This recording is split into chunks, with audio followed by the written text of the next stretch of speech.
He was a rising star in the NFL, a tight end with a promising future. But behind the touchdowns and accolades lay a darker story. This is the tale of Aaron Hernandez, a man who had it all, yet chose a path that led to his downfall. Born on November 6, 1989, in Bristol, Connecticut, Aaron Joseph Hernandez grew up in a working-class family. His father, Dennis, of Puerto Rican descent, and his mother, Terry, of Italian heritage, had a tumultuous relationship marked by frequent arguments and separations. Despite the domestic strife, Dennis was a disciplinarian who instilled a strong work ethic in Aaron and his older brother, DJ. At Bristol Central High School, Aaron excelled in football, basketball, and track. As a senior, he was named Connecticut's Gatorade Football Player of the Year, setting state records with 1,807 receiving yards and 24 touchdowns. His athletic prowess made him one of the top tight end recruits in the nation. Aaron accepted a scholarship to the University of Florida, joining the Gators under head coach Urban Meyer. He quickly became a standout player, contributing to the team's 2008 BCS National Championship win. In 2009, he earned All-American honors and won the John Mackey Award as the nation's top tight end. However, off the field, concerns began to surface. Hernandez was involved in multiple incidents, including a 2007 bar fight where he punched an employee, and he was questioned in a 2007 shooting, though no charges were filed. Reports also indicated he failed multiple drug tests during his college tenure. Despite character concerns, the New England Patriots selected Hernandez in the 4th round of the 2010 NFL Draft. Paired with fellow tight end Rob Gronkowski, he became part of a dynamic duo that redefined the position. Over 3 seasons, Hernandez amassed 175 receptions, 1,956 yards, and 18 touchdowns. In August 2012, he signed a 5-year, $40 million contract extension, securing his place as a key player for the Patriots. Off the field, he became engaged to Cheyenne Jenkins, his high school sweetheart, and the couple welcomed a daughter, Avielle. Yet, beneath the surface, Hernandez's life was unraveling. He maintained associations with individuals from his troubled past and exhibited increasingly erratic behavior, raising concerns among teammates and coaches. On June 17, 2013, the body of Odin Lloyd, a semi-professional football player and boyfriend of Hernandez's fiance's sister, was found riddled with bullets in an industrial park near Hernandez's home. Surveillance footage and other evidence quickly pointed to Hernandez's involvement. On June 26, 2013, Hernandez was arrested and charged with first-degree murder. The Patriots released him within hours. The arrest shocked fans and the sports world, marking a dramatic fall from grace for the once promising athlete.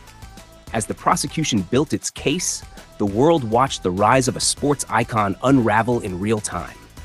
Aaron Hernandez pled not guilty to the murder of Odin Lloyd, but the evidence was damning. Surveillance footage showed him holding a gun just minutes after Lloyd's death.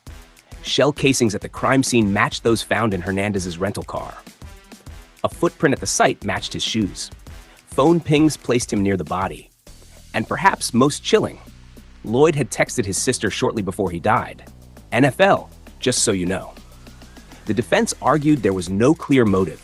Hernandez, they claimed, had no reason to kill Lloyd, but prosecutors said motive wasn't necessary when the evidence was overwhelming.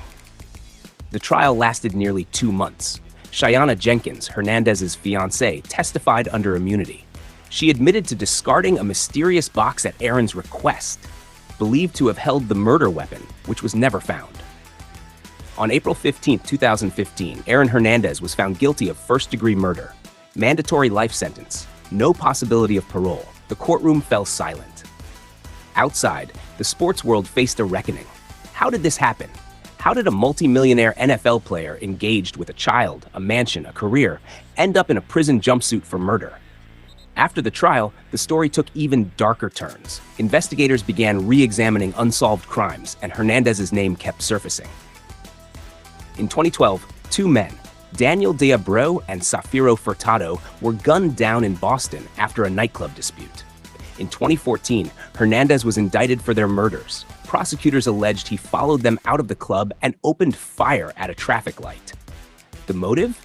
One of the victims allegedly spilled a drink on him. Incredibly, In April 2017, Hernandez was acquitted of both murders. He broke down in tears. Just days later, he called his mother from prison and said, "You're going to be so happy when you see me." That call would be the last she'd ever receive. On April 19, 2017, just 5 days after his acquittal, Aaron Hernandez was found hanging by his bedsheets in his prison cell. He was 27. He had used cardboard to block the view into his cell. He had soaped the floor, making it slippery. He had written John 3:16 on his forehead in red ink. Next to his Bible, a note to Cheyenne, one to his daughter, and one to a prison lover. News of his death sparked an avalanche of questions, conspiracy theories, and deeper investigations. Was it suicide? Was it staged? Did he know something we didn't?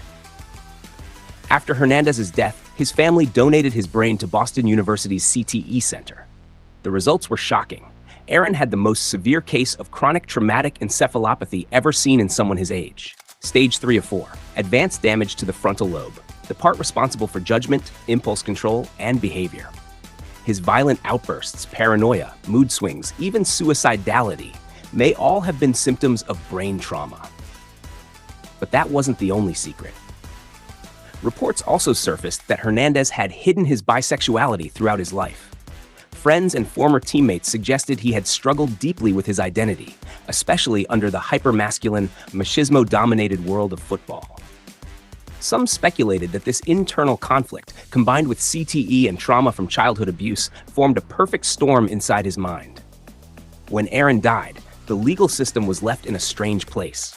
Under a Massachusetts law known as abatement ab initio, if a person dies before exhausting all legal appeals, their conviction is vacated as if it never existed. For a brief moment, Aaron Hernandez was legally innocent. His fiancée Cheyenne and their daughter Aviel became central to the media storm. In public, Cheyenne mourned a man she described as loving but lost. In private, she filed a lawsuit against the NFL and the New England Patriots. Her claim?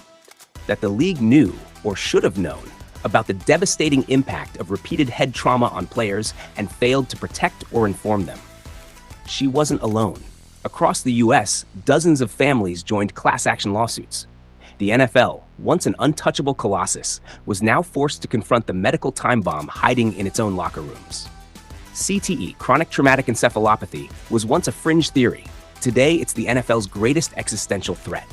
By 2017, studies showed that 110 out of 111 former NFL players' brains tested posthumously showed signs of CTE. The damage is irreversible, progressive, fatal. Memory loss, violent behavior, impulse control issues, paranoia, suicide. Aaron Hernandez's brain, donated for science, became a landmark case. His age? Just 27. Yet his CTE was comparable to players in their 60s. And he wasn't the only one. Junior Seau, Dave Duerson, Philip Adams, the list goes on. Players who seemed healthy until they weren't. The question echoed louder, is football killing its stars slowly? The story of Aaron Hernandez is not simple. He wasn't just a killer. He wasn't just a football player. He was a human being, shaped by violence, buried trauma, brain disease, and a toxic culture that celebrated aggression but silenced vulnerability.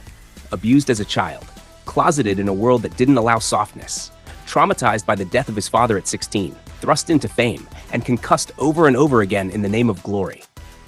Did any of this excuse his crimes? No. But does it help explain the tragedy? Maybe. He wasn't a monster born. He was a monster made by the league, by the silence, by everything in between. Today, Aaron Hernandez is remembered in two ways, as a cautionary tale and as a man erased. The NFL scrubbed his name from the Patriots' records. His jerseys vanished from stores. Commentators stopped mentioning him. It's as if he never existed. But the truth? He did exist. He lived, loved, killed, and died in front of us all. And in his tragic arc lies a deeper question for the sport, for the nation, and for us as a culture. How many more men must we break for the price of entertainment? Aaron Hernandez had it all, and he lost everything. Not to one moment, but to 1,000 small cuts, some he made, and some that were made for him. This was the NFL star who chose jail over football, Aaron Hernandez. Only on Blitz Play Gridiron. Subscribe, share, and never forget the story behind the glory.